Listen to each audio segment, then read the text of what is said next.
Hi, I'm Sergio Vega with Deftones. I guess because of the amount that we play and stuff and what we're doing, it's given me the opportunity to just really to to mess with more things, like devote more time to like tones and other things like that in such a way. Like we're just constantly touring, so I have a lot of time in my room, and where I'm by myself to just kind of like do things and just kind of like further like kind of tweak sounds or mess around with software and things like that. Something that I've always did before too at home, but I guess with this, and traveling, there's less distractions and stuff than what it is like when I'm at home. So I don't know. like I just know that I really like making music. I like being creative in some way, and I like the social aspect of it. Like collaborating with people and just kind of like when you connect with people in different ways and the way different people bring things out of you and stuff. So it's just really just like something that the more that I do, I find that I just really love it. It hasn't grown old. It hasn't become something that I feel like I can just mail in or something. Something that I really love and just feel devoted to and appreciate the opportunity to do. There's always like cool things happening in terms of just like music and in terms of gear. So like people are always out there just being creative and doing things and pushing the envelope in certain ways that that just when you hear those things, just keeps things exciting. It's like things that just wind up becoming incorporated into what you do. It's like I love influences. I love like hearing things and just seeing what people like doing and.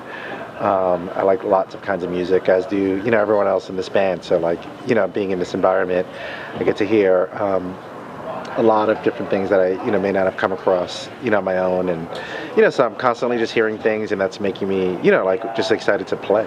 Right? I guess today, like today we had someone where they proposed during our sound check and stuff, and then that was really nice to hear that, and they come in and then you see that you connect with somebody on that level, and that's nice, and it's really just like that having that personal kind of like little moment with somebody, where you just get to actually connect with somebody that digs what you're doing and stuff, and it just kind of affirms you more and stuff. And it feels good when you come into towns and play places and people are there and excited, and then when you get to have a little bit of contact with someone and just kind of like zoom in on how it affects their life, whatever. It's nice. I guess in my experience there never really was, because I just came from the hardcore scene where it's like I've never not known the bands that I liked.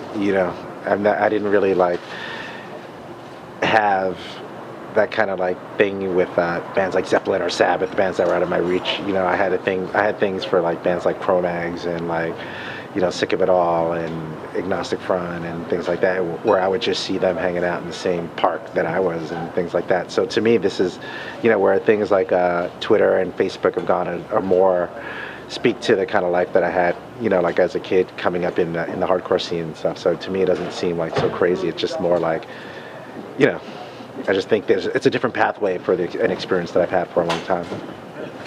We all do things on our own. We all have like little studios with us and stuff, and we're always messing around and then like playing each other things and doing things like that. And we've started to talk about setting aside some time to just like put together more music, and we'd like to have new material out, and it's like kind of soon, like sooner than later, and we're enjoying like playing on what we're doing and stuff. So we'd like to take that and like all of that we've cultivated and dump that into like a body of work or something. That'd be nice. And we're excited when we were making Diamond Eyes and when working with Nick and having like a kind of tight schedule.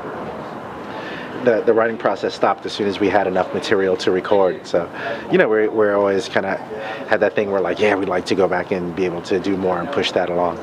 I think, I guess, depending on your attitude, you make a good thing out of any situation, really. And we were very excited to just work, and then we were writing and pulling things together so quickly that I don't think that those parameters were really necessary. It was just something that we're excited to do. So regardless of whether we had 100 years or whatever, I think that would have come together just as quick. And so, I think you're just excited to just do stuff, and you don't really care, really. I don't know. I guess like we've just been playing a lot, and that just feels good. Like just to have that kind of thing, and just like to where we've developed a nice collection of songs that we feel good about playing, and then we branch out and try to experiment with more things and catalog and things, and just like so it's just been a good time really. We've gotten to like now, where we have the show, we're messing with some content that we're putting together as a band, and having that, like another layer of creativity, to add to the mix and things like that are just, fun. Basically, it's something that we just dig doing, you know what I mean? So like, we just keep doing it as long as we can, and it makes sense. There's never been, in my short experience, with that, has been that kind of like preconceived thing. There's just been like a level of excitement, and from there everything is just kind of organic, and it flows out, and things just kind of like are just happening very quickly. I think one thing that we learned is that like a good structure really helps you kind of maximize like your thing, and like your ideas and your workflow and stuff, and we kind of like, because everyone's very creative, so the ideas are always flowing out and they're always evolving, so on that end there's not like any kind of like a lot of like conceptualizing going into that so much, because it's always morphing, just by its nature, but what we really came out with, I think the last session was like, wow, this tight structure and doing things in a certain kind of way, where you come in for these hours and dedicate this time, like, and have something there to record everything and then kind of go back and listen to that. Like, you really can get a lot done quickly, if you organize yourself properly, and it doesn't feel like you're working. So that's kind of I think personally, like, one of the things that I noticed everyone was excited about. We came out, we're like, wow, because everyone always feels like, no one's at a loss for ideas, but sometimes, a lot of times, ideas get lost, and this time it didn't happen, and that was cool. And when you have somebody who's recording everything, like where Nick, was a big part of that, in terms of like, if anything, even like if we had a day where we're kind of sitting around, he'd play back something from the day before, be like, hey, you guys were jamming on this, you might want to like, we're like, oh wow, that was cool, and go back and play that, and that wouldn't have happened had we not been structured in that way, so.